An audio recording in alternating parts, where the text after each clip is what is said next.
Welcome back to Crawford-Clark Close-Up's First Christmas, where we're reviewing 5 classic Christmas films in the build-up to the big day.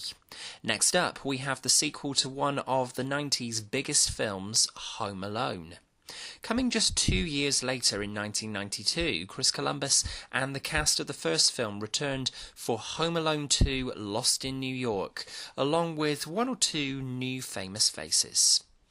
As with any sequel to a big hit, the emphasis is on being bigger and better than the predecessor, and to give it its due, from the outset the filmmakers are determined. Where the McAllisters were heading to Paris in the first film when they unconsciously discover that they've left their youngest son Kevin home alone, this time Kevin doesn't get left behind, at least until they make it to the airport. The McAllisters are off to Florida for the holidays, and so is Kevin, until he loses his family at the airport and boards a plane alone, which sees him land in New York. Cue the bright lights and the big city, and a chance for now 11-year-old Macaulay Culkin to have the time of his life filming in the Big Apple.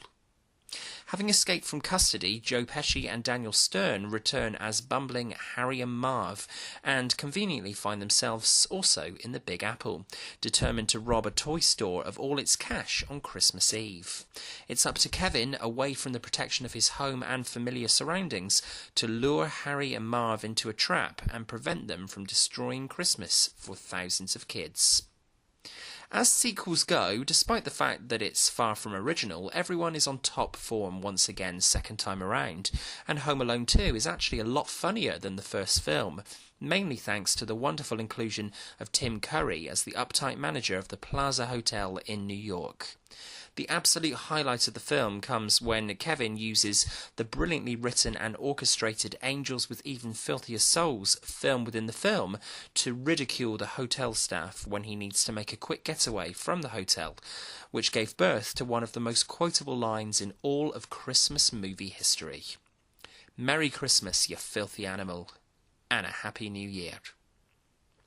Also excellent as ever is John Williams' vibrant score for this sequel, with the soaring Merry Christmas being the film's musical highlights.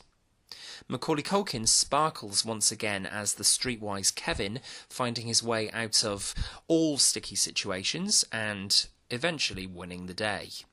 Setting the sequel in the mighty New York allows for some beautiful visuals this time around, but there is a tendency in the second act of the film for it to lose some of its great pace, and on the whole, the film is just a little too long. The problem here is the poor substitute for Old Man Marley, now becoming a pigeon lady, who Kevin befriends and discovers she's become a recluse because her partner fell out of love with her and she hasn't trusted herself to fall in love again.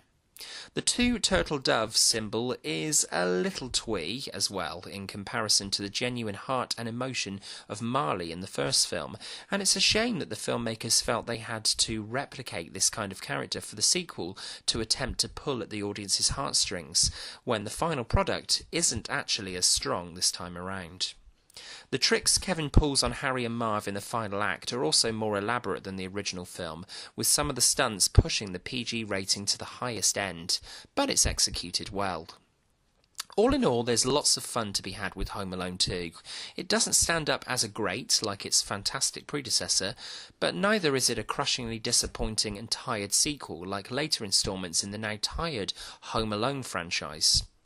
Much like Harry Potter and the Chamber of Secrets to its counterpart, Philosopher's Stone, a decade later, the ambition is there for the sequel to go bigger and more outlandish, but in both cases, they don't outshine the superior original.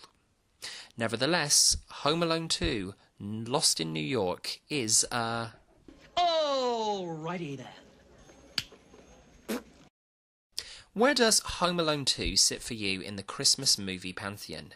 How do you think it compares to the first film? Let us know your thoughts, positive or negative, in the comments below, and if you enjoyed this review, please subscribe to Crawford-Clark Close-Up for more. You can find us on Facebook and Twitter, and you can email us with suggestions for reviews in 2019 to crawfordclarkcloseup@gmail.com. Up next in our Christmas countdown, Christmas is all around as we celebrate the 15th anniversary. Yeah, we can't believe it either, of Richard Curtis's ultimate rom-com, Love Actually. Look out for that review shortly. Until then, thanks for watching, and that's a wrap.